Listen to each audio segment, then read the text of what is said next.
गिरामी अस्सलामु अलैकुम वरहमतुल्लाहि वबरकातुह। सीधी बात के ताज़ा तरीन प्राइम टाइम में आप लोगों का इस्तकबाल है। नाज़रीन गिरामी, मैं अंसार अज़ीज़ नदवी इस वक्त आप लोगों के सामने कुछ अहम तरीन ख़बरें, कुछ वायरल वीडियोस और कुछ तनकीदी तज़्ज़िये लेकर के हाज़िर हुआ। तफसीलात में जाने से पहले आप लोगों से जो दरख्वास्त होते उस पर तवज्जो करने की अपील करूँगा। इसके अलावा नाज़रीन गिरामी, हर साल की तरह इमसाल भी गरीब मुस्तहिक़ पहाड़ी इलाक़ों में सीधी बात की जानिब से मुश्तरका क़ुरबानी का एहतिमाम किया जा रहा है। हर साल आप में से सैकड़ों लोग इसमें हिस्सा लेते हैं, जैसा कि आप अहबाब जानते हैं। बहुत सारे लोग गुज़श्ता कुछ दिनों से जो है मैसेज भी करके इस सिलसिले में तफसीलात पूछ रहे थे। तरतीब बना ली गई है और इस मरतबा कुछ दिन पहले ये ऐलानात इसलिए दिए जा रहे हैं कि जिन इलाक़ों में हम क़ुरबानी करते हैं उन इलाक़ों के हालात इस वक्त आप लोगों के सामने पूरी तरह से वाज़ेह हैं। मुझे उसकी तफसीलात में जाना नहीं है, इसलिए पेशगी तौर पर अगर हम लोग वहाँ पर मवेशियों को लेते हैं तो जो है हमें हमारे जो कीमत होती है उस कीमत में मिल जाती है। बसूरत दीगर बढ़ते अयाम के साथ जो है उसकी कीमतें ज़्यादा होनी शुरू हो जाती हैं। लिहाजा जिन लोगों को भी इस मुश्तरका क़ुरबानी में हिस्सा लेना है, बल्कि मैं तो कहता हूँ कि आप ज़रूर लीजिएगा। ये वही बस्तियाँ हैं जिन बस्तियों में हम रमज़ान के मौके पर रमज़ान किट्स की तकसीम करते हैं। उससे वाबस्ता उससे कुछ बस्तियाँ जो छूट जाती हैं वहाँ पर जो है हम इसका एहतिमाम करते हैं।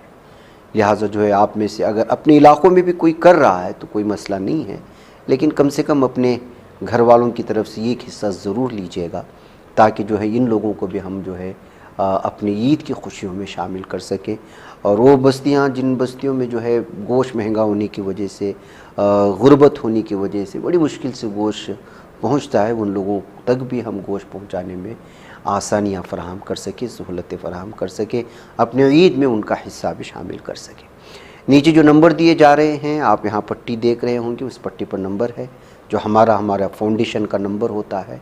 उस पर आप लोग जो है तफसीलात हासिल कर सकते हैं। बाज़ इलाक़ों में महंगाई होते हैं, बाज़ इलाक़ों में कम महंगे होते हैं। इस वजह से जो उसी हिसाब से हम लोग इसको तरतीब देते हैं, तो आप कोई भी सेलेक्ट करके उसमें हिस्सा ले सकते हैं। आप इस पर व्हाट्सअप कीजिएगा, वहाँ पर भी कहिएगा कि जो है हमें क़ुरबानी की तफसीलात चाहिए, तो वहाँ पर आपको तफसीलात भेज दी जाएंगी, फिर वहीं पर सारे मामलात होंगे।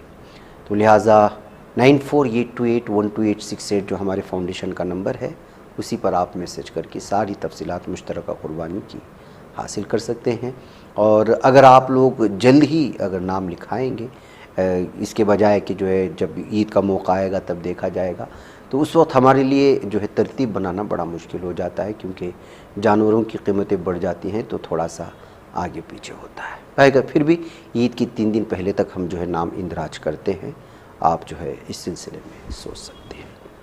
आइए नाज़रीन गिरामी, ख़बरों की जानिब बढ़ते हैं। और आप लोग जानते हैं कि आज वक्फ़ तरमीमी बिल को लेकर के सुनवाई होनी थी और सुनवाई हुई भी। अगली सुनवाई जो है वो 20 मई तक के लिए मुलतवी कर दी गई है सुप्रीम कोर्ट में। और मंगल को अबूरी राहत के मामले में गौर किए जाने की बात सुप्रीम कोर्ट की जानिब से कही गई है। सुप्रीम कोर्ट ने वक्फ़ तरमीमी एक्ट 2025 के आईनी जवाज़ को चैलेंज करने वाली अर्जियों पर समाअत 20 मई तक के लिए मुलतवी कर दी। मरकज़ी हुकूमत की तरफ से पेश सॉलिसिटर जनरल तुषार मेहता ने सुप्रीम कोर्ट को बताया कि उन्होंने वक्फ़ मामले में अदालत उज़्मा के ज़रिए पहुँचाए गए 3 मामलों पर तफसीली जवाब दाखिल कर दिया है। नए CJI भूषण रामकृष्ण गवाई ने कहा है कि अब अगले मंगल यानी 20 मई को मामले की समाअत होगी। सॉलिसिटर जनरल तुषार मेहता ने अदालत को यकीन दिलाया है कि मामले में मौजूदा हालत बनाए रखी जाएगी। बेंच ने कहा कि वो 20 मई को 1995 के गुज़िश्ता वक्फ़ क़ानून के इल्तिज़ामात पर रोक लगाने की गुजारिश करने वाले अर्ज़ी पर गौर नहीं करेगी। वक्फ़ क़ानून के आईनी जवाज़ को चैलेंज करने वालों की तरफ से मौक़िफ़ पेश कर रहे सीनियर एडवोकेट कपिल सिब्बल और मरकज़ी हुकूमत की नुमाइंदगी कर रहे सॉलिसिटर जनरल तुषार मेहता से पीर तक अपनी तहरीरी नोटिस जमा करने को कहा गया है। CJI ने दरख्वास्तों पर समाअत मुलतवी करते हुए कहा, हम अबूरी राहत के मामले पर ही मंगल को गौर करेंगे। वह नाज़रीन गिरामी, आप जानते हैं कि सुनवाई किस तरह चल रही थी। अब देखेंगे अबूरी राहत मिलेगी या नहीं मिलेगी, स्टेज पर मिलेगा या नहीं मिलेगा। और आज लंबी बहस भी हुई, दोनों वकला ने अपने अपने तरफ से जो है वक्फ़ तरमीमी बिल को लेकर के अपने मौक़िफ़ को रखा, दलाइल को रखा, बहुत सारी चीज़ें पेश की। बिलाखिर जो है अब ये सुनवाई के लिए डेट मुलतवी कर दी गई है। नाज़रीन गिरामी, आइए दूसरी खबर की जानिब बढ़ते हैं। और दूसरी खबर यह है कि किस कदर ढोंग रचाते हैं लोग। भगवा गमछा पहने हुए आजकल हमारे भारत की कहानी ये है कि अंदरूनी सतह पर आप मुल्क से मोहब्बत करें ना करें, आपका रवैया मुल्क से मोहब्बत करने का हो या ना हो, लेकिन आपने गमछा ओढ़ लिया, बीजेपी से जुड़ गए, 4 नारे लगा दिए तो आप हुब्बुल वतन हो गए। बीजेपी एमएलए है बाल मुकुंद आचार्य। ये वही एमएलए है जिसने जयपुर के जामे मस्जिद के जाकर के मस्जिद की तौहीन करने की कोशिश की थी, जय श्री राम के नारे लगाए, मुख्तलिफ़ किस्म के ये लगाए, फिर उसके बाद माफ़ी मांगी वगैरह वगैरह। अब जो है इसकी एक वीडियो वायरल हो रही है जिसमें वो एक तिरंगा से अपनी नाक और चेहरे का पसीना पोंछ रहा है। अब बताइए, हुब्बुल वतन है या क्यों इसके ख़िलाफ़ जो है मुल्क की गद्दारी के ख़िलाफ़ मामला दर्ज नहीं किया जाना चाहिए? छोटे छोटे मामलों को लेकर के मुसलमानों को जिस अंदाज में आज जेल में भेजा जा रहा है, उसी तर्ज का ये भी तो गुनाह है, ये भी तो जुर्म है कि आप तिरंगा की तौहीन कर रहे हैं, तिरंगा रैली निकाल रहे हैं, तिरंगा की तौहीन कर रहे हैं। ये दुगलापन देखिए। पाकिस्तान के ख़िलाफ़, तुर्किया के ख़िलाफ़, चीन के ख़िलाफ़ इस वक्त जो है भारत में बहुत ज़्यादा गम और गुस्सा पाया जा रहा है। वजह उसकी ये कि पाकिस्तान के साथ जो हालिया जंग हुई है उसमें तुर्किया ने सपोर्ट किया पाकिस्तान का, और चीन तो हमेशा सपोर्टर रहा है पाकिस्तान का। और भारत में इस वक्त मुकम्मल तौर पर तुर्किया की प्रोडक्ट्स की पाबंदी लगाने की बातें सामने आ रही है और कुछ कंपनियां इस सिलसिले में फ़ैसले ले रहे हैं।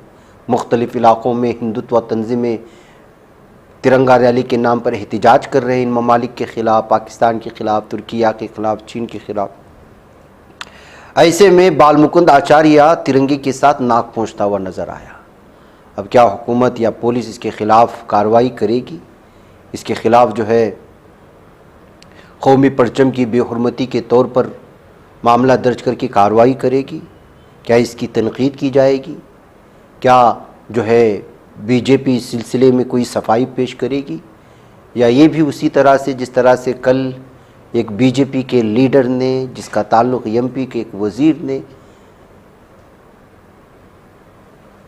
कौम की बेटी सूफिया कुरैशी की जिस तरह तज़लील की, यहाँ तक कि कोर्ट को सामने आना पड़ा और कोर्ट को नोटिस लेते हुए अज़बख़ुद मामला दर्ज करके आज उसको फटकार लगानी पड़ी और कोर्ट को ये कहना पड़ा कि जो है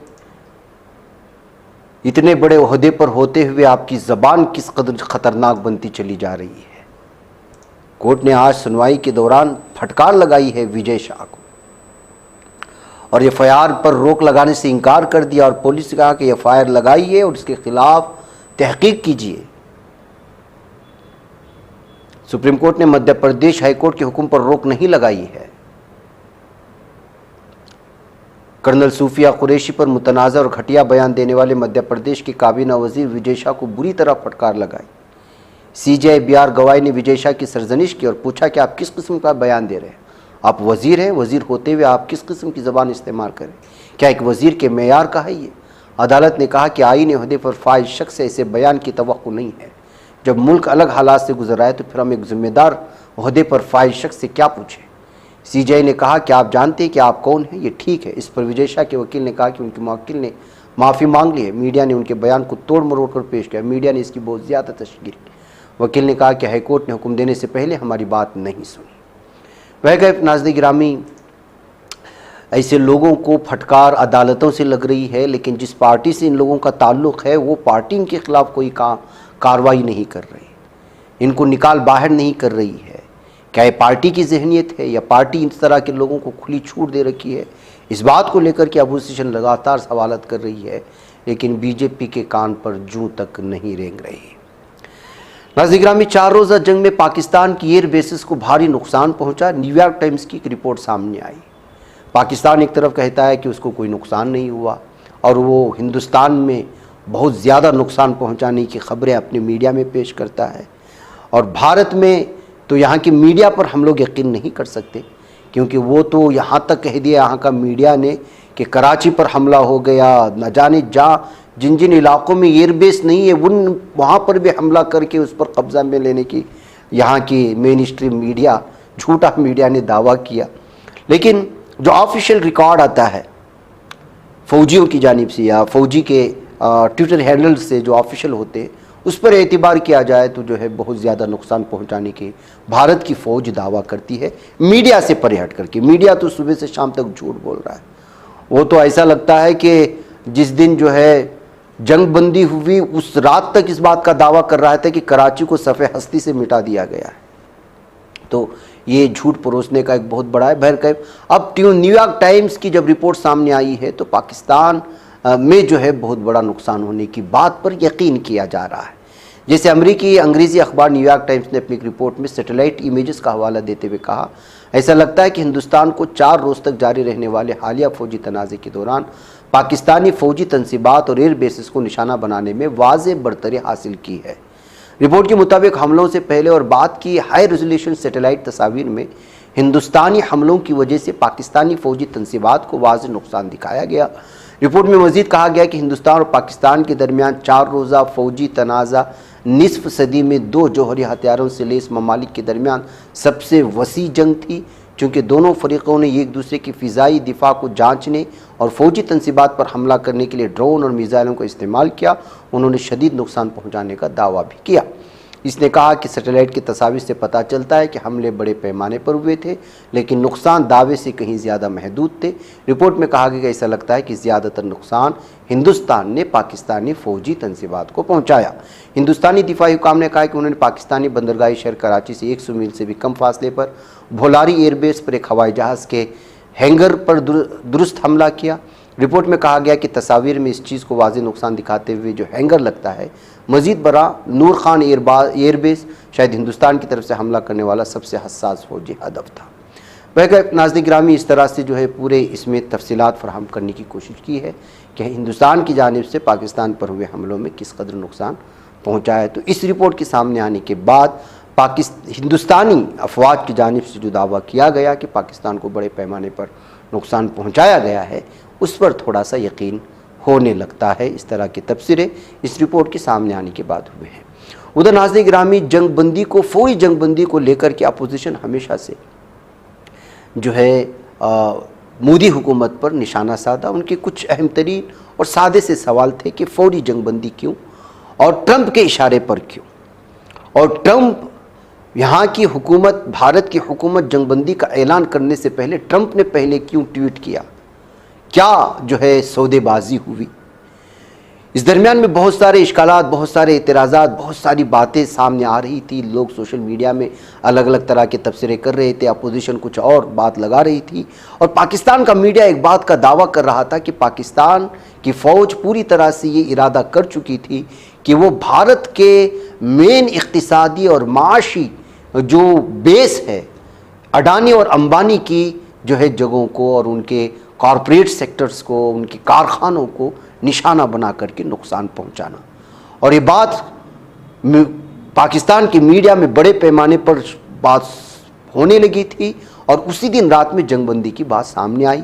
तो यहाँ के लोगों ने सोशल मीडिया में ये तबसरे कर दिए, यहाँ तक कि अपोजिशन भी, कि कहीं अंबानी और अडानी ने जंगबंदी के लिए ट्रंप को कहीं मजबूर नहीं किया है, क्योंकि वो अपनी तिजारत को बचाना चाहते थे कि कहीं जंग के चक्कर में उनका दिवालिया ना हो जाए, उनके सेक्टर्स को निशाना ना बनाया जाए, कहीं उनके कारखानों को ना बनाया जाए, उनके पोर्ट को, उनके जो है बड़े बड़े जो इस वक्त उनके हवाले हैं, एयरपोर्ट्स हैं, पोर्ट्स हैं, और भी बहुत सारे बड़े बड़े कारखाने, बड़े बड़े मिल्स, बल्कि समझिए कि 50 से 60% दौलत तो इस वक्त पूरे इसमें इन्हीं 4-5 जो है मालदारों के पास है।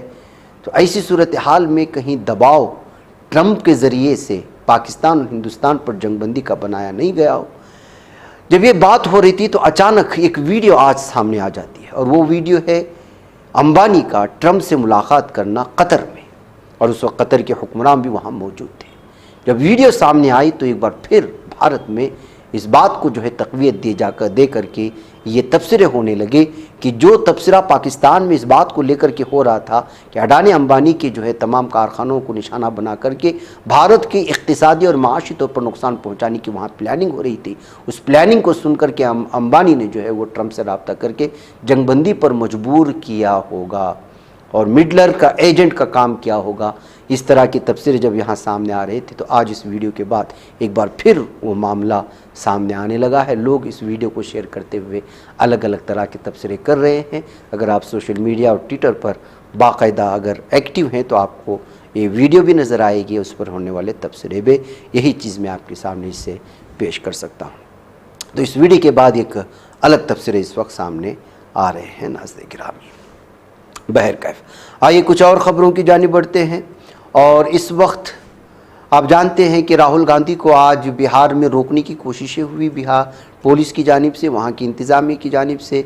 दरअसल बिहार में इस वक्त जो है शेड्यूल कास्ट और दलित तबक़ात, कबाइली तबक़ात और पिछड़े तबक़ात, उनके हुकूक़ को, उनके रिज़र्वेशन को तालीमी एतबार से पसमानदगी दूर करने के लिए रिज़र्वेशन 50% रिज़र्वेशन को लेकर मुतालबे बढ़ते चले जा रहे हैं।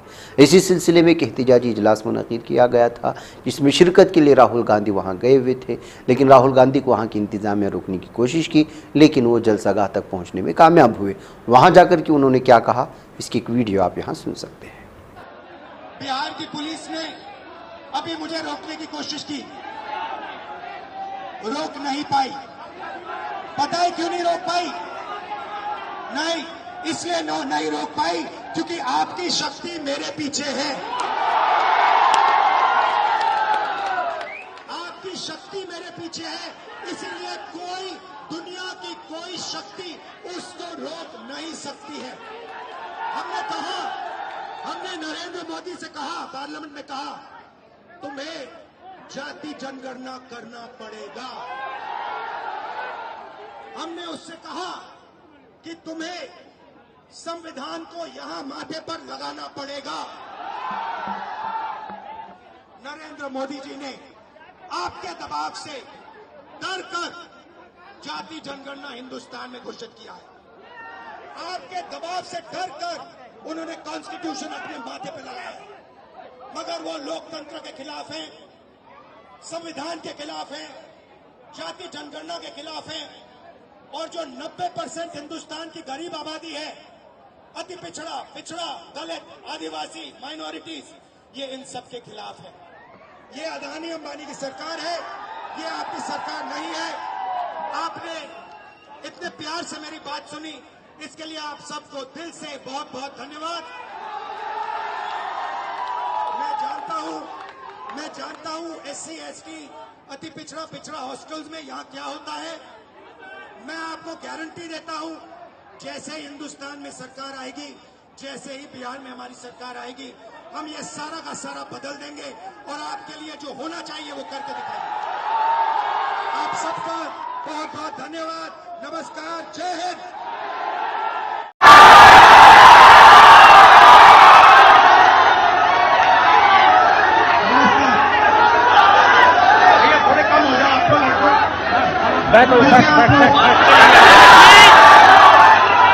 देखिए, मैं आपसे दिल्ली से आपसे मिलने आया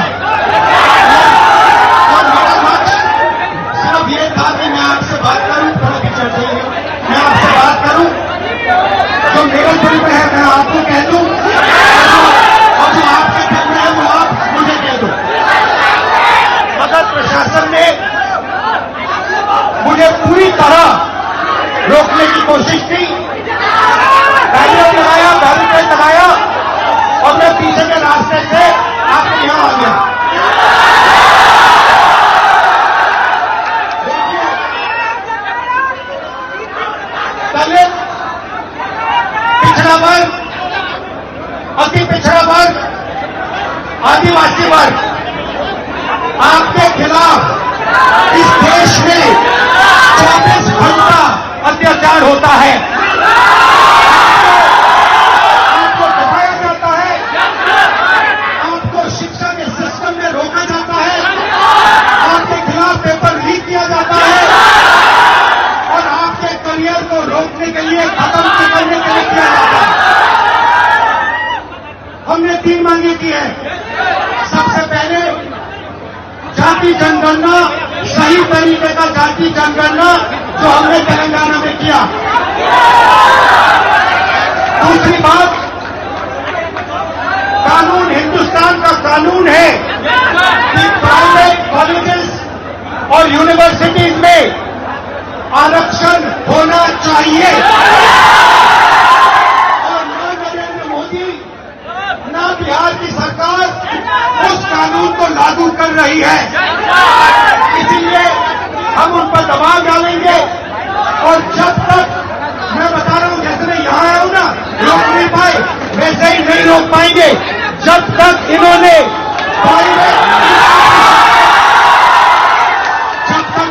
प्राइवेट इंस्टीट्यूशन में रिजर्वेशन नहीं किया, तब तक हम आगे बढ़ेंगे। आप 90% हो, समझो, आपको भटकाकर, डराकर, दबाकर, आपके ध्यान के कोई इधर उधर करके आपको रोका जाता है। इस देश में आपके लिए कोई जगह नहीं है। 90% के लिए इस देश में कोई रास्ता नहीं है। एजुकेशन सिस्टम के मालिकों को देखो, मेडिकल सिस्टम के मालिकों को देखो, आपके लोग कितने जीरो, मगर मनरेगा की लिस्ट निकालो, आपके लोगों से भरी हुई है। मजदूरों की लिस्ट निकालो, आपके लोगों से भरी हुई है। सारे के सारे कॉन्ट्रैक्ट, सारा का सारा धन 5-10% के हाथ में जाता है। और 3 मांगे हैं। पहली मांग जाति जनगणना, दूसरी मांग प्राइवेट इंस्टीट्यूशन में, प्राइवेट स्कूल और कॉलेजेस में रिजर्वेशन, अति पिछड़ा का, ओबीसी का, दलित का, आदिवासी का। तीसरी बात SC, ST सप्लाई, जो आपका पैसा है, जो आपको नहीं दिया जाता है, आपको वो दिया जाना चाहिए। ये 3 चीजें कहने में आपसे आया था। ये बात समझिए, आप एक बात समझिए, बिहार की पुलिस ने अभी मुझे रोकने की कोशिश की, रोक नहीं पाई। पता है क्यों नहीं रोक पाई? नहीं, इसलिए नहीं रोक पाई क्योंकि आपकी शक्ति मेरे पीछे है। आपकी शक्ति मेरे पीछे है, इसलिए कोई, दुनिया की कोई शक्ति इसको रोक नहीं सकती है। हमने नरेंद्र मोदी से कहा, पार्लियामेंट में कहा, तुम्हें जाति जनगणना करना पड़ेगा। हमने उससे कहा कि तुम्हें संविधान को यहां माथे पर लगाना पड़ेगा। नरेंद्र मोदी जी ने आपके दबाव से डर कर जाति जनगणना हिंदुस्तान में घोषित किया। और जो 90% हिंदुस्तान की गरीब आबादी है, अति पिछड़ा, दलित, आदिवासी, माइनॉरिटी, ये इन सबके खिलाफ है। हमारी सरकार है, इतने प्यार से मेरी बात सुनी, इसके लिए आप सबको दिल से बहुत बहुत धन्यवाद। मैं जानता हूं SC, ST, अति पिछड़ा हॉस्टल में क्या होता है। मैं आपको गारंटी देता हूं, जैसे ही हिंदुस्तान में सरकार आएगी, जैसे ही बिहार में हमारी सरकार आएगी, हम ये सारा का सारा बदल देंगे और आपके लिए जो होना चाहिए वो होगा। उधर नाज़रीन गिरामी, आप लोग जानते हैं कि जंगबंदी के बाद भारत में लगातार अपनी जीत के मुख्तलिफ अंदाज में जश्न हो रहे हैं और अलग अलग लीडरान अलग अलग एयरबेस पर और फौजियों से मुलाकात करने का सिलसिला जारी रखे हुए हैं। सबसे पहले तो आप 2-3 दिन से वो नज़ारे कर रहे होंगे, PM मोदी भी एयरबेस में और मुख्तलिफ फौजियों के इलाकों में गए, मुलाकात की, उनकी हिम्मत अफजाई की और बयानात दिया। तो नाज़रीन गिरामी, इसी कड़ी के सिलसिले में आज बादामी बाग छावनी का दौरा किया है वज़ीर दिफा राजनाथ सिंह ने श्रीनगर में, और वहाँ पर उन्होंने फ़ौजियों से मुलाकात करते हुए पहलगाम दहशतगर्दाना हमले के जवाब में फ़ौजियों ने और इंडियन फोर्स ने जो जवाब दिया उसकी तारीफ़ करते हुए उन्होंने यहाँ पर बयान जारी किया और कहा कि धर्म पूछ करके मारा गया लेकिन हम कर्म पूछ करके मारने वाले हैं। देखिए कि उन्होंने क्या कहा। आतंकियों ने पहलगाम में धर्म पूछकर हमारे निर्दोष लोगों को मारा। उसके बाद आपने जो जवाब दिया उसे पूरी दुनिया ने देखा है।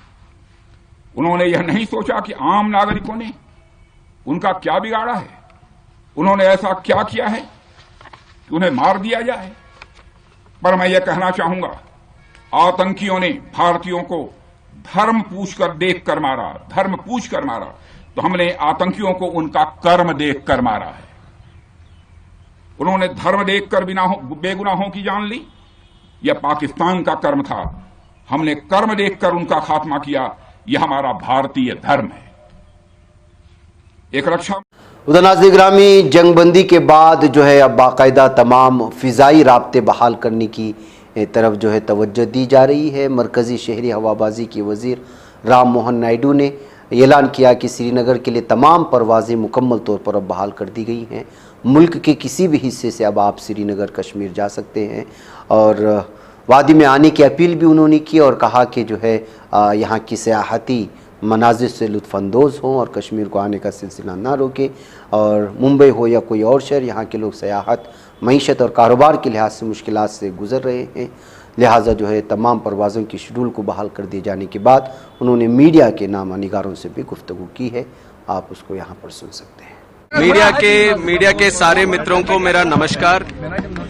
आज सिविल एविएशन मिनिस्टर होने के नाते हमारे यहाँ पे जो श्रीनगर का एयरपोर्ट है उसको रिव्यू करने के लिए पहले बात आए हैं। और दूसरी चीज, जो हादसा पहलगाम में हुआ आतंकवाद का, तो उसके संदर्भ में जो भारत की सेना ने मुंह तोड़ जवाब जो दिया और जिस तरह से ऑपरेशन सिंदूर में हमने सक्सेस हासिल किया, उसके लिए हमारे सारे आर्म्ड फोर्सेस को धन्यवाद देना चाहते हैं और सैल्यूट भी करना चाहते हैं। जिस तरह से उन्होंने पूरे प्लानिंग के साथ उनके जो कैंप्स थे उनके ऊपर पूरी तरह से अटैक किया और पूरे जिस तरह से उन्होंने एक धर्म भी निभाया कि हम सिविलियंस को इफेक्ट नहीं करेंगे, तो उस तरह से एक अच्छा काम हमारे आर्मी ने किया है। तो उसके लिए सबसे पहले तो उनको धन्यवाद देना चाहेंगे। उन्होंने और पूरे भारत का सिर को गर्व से उठाने का एक मौका उन्होंने दिया हम सब के लिए और हम सब उनके ऊपर गर्व है, जैसे कह सकते हैं कि हमने विजय हासिल किया है। और दूसरी बात, ये जो कठिन समय था ये पिछले 3 हफ्ते का, तो उस समय हमारे सिविल एविएशन के भी थोड़े एयरपोर्ट्स हमने बंद किए थे सिक्योरिटी के हिसाब से। उसके अंदर श्रीनगर का भी था और श्रीनगर एयरपोर्ट जब बंद था तो यहाँ पे हमारे जो अधिकारी थे, कर्मचारी थे, और उन्होंने भी जो साहस उन्होंने दिखाया, जो हिम्मत के साथ उन्होंने काम किया और सेना के साथ मिलकर जो काम किया, उसके लिए उनसे भी हम प्रत्यक्ष में उनसे मिलकर हम चाहते थे कि उनका भी मनोबल बढ़ाएं। तो उसके लिए भी हम आए थे, हम सबसे मिले, तो उनके ऊपर उनके चेहरों पे मुस्कुराहट हमें देखने को आज मिला, तो बहुत अच्छा लगा उसके लिए भी। और तीसरी बात जो मैं आज कहना चाहता हूं कि 3 हफ्तों से जो नो टाइम का रिस्ट्रिक्शन था और एयरपोर्ट भी नहीं चल रहा था, तो फ्लाइटें आने जाने का कोई मौका नहीं था। पर आज 15 तारीख जो है, आज से हम पूरी तरह से सारे शेड्यूल्स ओपन कर दिए हैं। दिल्ली हो, बम्बई हो, बाकी देश के ऑल ओवर कंट्री जितने भी कनेक्शंस पहले थे, करीब वही कनेक्शन सारे रीइंस्टॉल करके सब वापस चलने लगे हैं। और सुबह हम दिल्ली से जो आए फ्लाइट में, और पूरा था फ्लाइट भी, पूरा 100% ऑक्यूपेंसी था। और बाकी जो पैसेंजर से भी हम बात कर रहे थे, एयरपोर्ट में भी जो इन्फॉर्मेशन जानकारी हमने ली, तो काफी फुल जा रहे हैं आजकल फ्लाइट्स जो आने के हैं, यहाँ से जाने के हैं। तो वो एक अच्छी चीज है कि वापस नॉर्मलसी आने के लिए हम एक मेट्रिक देख सकते हैं कि सिविल एविएशन कैसे काम कर रहा है। तो उसके लिए एक खुशी की बात है, वो आप सबसे भी शेयर कर रहे हैं। तो हमने एक और बात भी थी कि आए, एयरपोर्ट देखा, एयरपोर्ट पे ऑपरेशन सब कुछ एकदम नॉर्मल चल रहा है और पूरी साहस के साथ वहाँ पे लोग भी काम करने के लिए तैयार है। तो हमें लगा एक कदम आगे जाके शहर भी देखें, तो इसीलिए अभी मार्को पोलो यहाँ पे आए हम, और ये कैफे पोलो में थोड़ी देर बैठे और यहाँ के लोकल्स जो हैं उनसे भी बात करने की एक कोशिश की। तो यहाँ पे जो लोग थे उनसे भी चर्चा कर रहे थे, तो उनका एक जो वादा उन्होंने व्यक्त किया कि इस हादसे के बाद तो टूरिस्ट जो कम हुए उसके वजह से काफी यहाँ पे जो इकोनॉमी हो या बिजनेस हो या यहाँ पे जो लोग हो उन सबके ऊपर एक बहुत कठिन समय गुजर रहा है। सर, टूरिज्म को रिवाइव करने के लिए क्या कुछ स्पेशल आप तो टूरिज्म रिवाइव करने के लिए ही एक तरह से हम आए यहाँ पे। हम यहाँ पे आए, शहर में घूम रहे हैं और हम वापस बोल रहे हैं कि सारे फ्लाइट कनेक्शंस भी हमने वापस लगा दिए हैं। तो यहाँ पे बिल्कुल कश्मीर अभी सेफ है और जितना सुंदर है उतना ही सुंदर है अभी भी है। तो जरूर हम चाहेंगे कि लोग वापस यहाँ पे आए सब लोग। और मैं वैसे आता हूँ Andhra Pradesh, south of India से, और वहाँ से भी लोगों का ये कितना मन रहता है, कितना प्यार रहता है कश्मीर के तरफ। और जब भी छुट्टियां होती है तो उनका एक सबसे पहले होता है कि कश्मीर जाएंगे। तो मैं जिक्र करूंगा सबसे, देश में जहाँ जहाँ भी हो, हम जिस तरह से सब यूनाइटेड खड़े रहे इस हादसे के बाद, उसी तरह आज कश्मीर के इकोनॉमी के साथ भी हमें खड़े रहने की जरूरत है। और सिविल एविएशन जितना भी उसके लिए कर सकता है उसके लिए पूरी तरह से हम सपोर्ट कर रहे हैं कश्मीर के इकोनॉमी के लिए। और मैं चाहूंगा कि लोग भी विश्वास के साथ यहाँ पे आए, जिस तरह से पहले आते थे उसी तरह आए। So the hotel industry is offering a lot of discounts to tourists to come back to Kashmir to revive.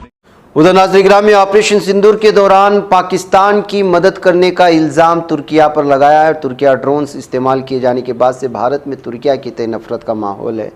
ऐसे में तुर्किया ने एक बार फिर वाज़ेह और साफ हो कहा है कि वो जो कुछ भी हो पाकिस्तान के साथ खड़ा है। जी हाँ, खबर के मुताबिक तुर्क सदर रजब तैयब एर्दोगान ने हिंदुस्तानियों के बाइकाट के मुतालबे के दरमियान अनकरा में काबीना के इजलास की सदारत की, जिसके बाद अपने खिताब में उन्होंने पाकिस्तान की हिमायत का इज़हार किया। एर्दोगान ने कहा कि अनकरा अच्छे और बुरे वक्त में पाकिस्तानी अवाम की हिमायत को जारी रखेगा। नाज़रीन, इधर खबर आ रही है कि ये AUDF के मेंबर असम्बली अमीनुल इस्लाम NSA के तहत गिरफ्तार हैं और उन पर इल्ज़ाम लगा है कि मेंबर असम्बली जिन्हें पहलगाम हमले पर अपने तबसरे के लिए गुज़श्ता माह गिरफ्तार कर लिया गया था, उनको बुध के रोज़ कौमी सलामती एक्ट की दफ़ात के तहत हिरासत में लिया गया। यानी NSA की उसी दिन अदालत ही में ज़मानत दी गई थी, लेकिन पुलिस ने जुमेरात को तस्दीक की। अमीन इस्लाम जो नागौन ज़िले के ढंग हल्के से ये IDF की नुमाइंदगी करते हैं कि पहलगाम हमले के 2 दिन बाद 24 अप्रैल को रियासत में पंचायती इंतखाबात के लिए एक इंतखाबी रैली में उनके तबसरों के लिए गिरफ़्तार किया गया था। अब उन पर NSA थोप दिया गया है और ज़मानत मिलना बड़ा मुश्किल है। मैं कैफ नाज़रीन में मुझे यहाँ पर इजाज़त है, इंशाल्लाह फिर मुलाकात है। अस्सलामु अलैकुम रहमतुल्लाहि व बरकातहू।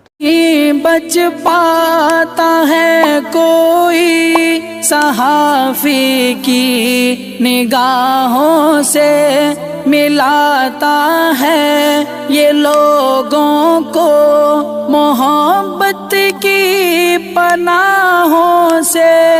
करम और दर्द मंदी का है एक संसार, सीधी बात। अज़ीमत जुर्अतो हिम्मत का है इज़हार, सीधी बात। अज़ीमत जुर्अतो हिम्मत का है इज़हार, सीधी बात। ये चैनल हक निगर बनकर कुचल देता है फितनों को,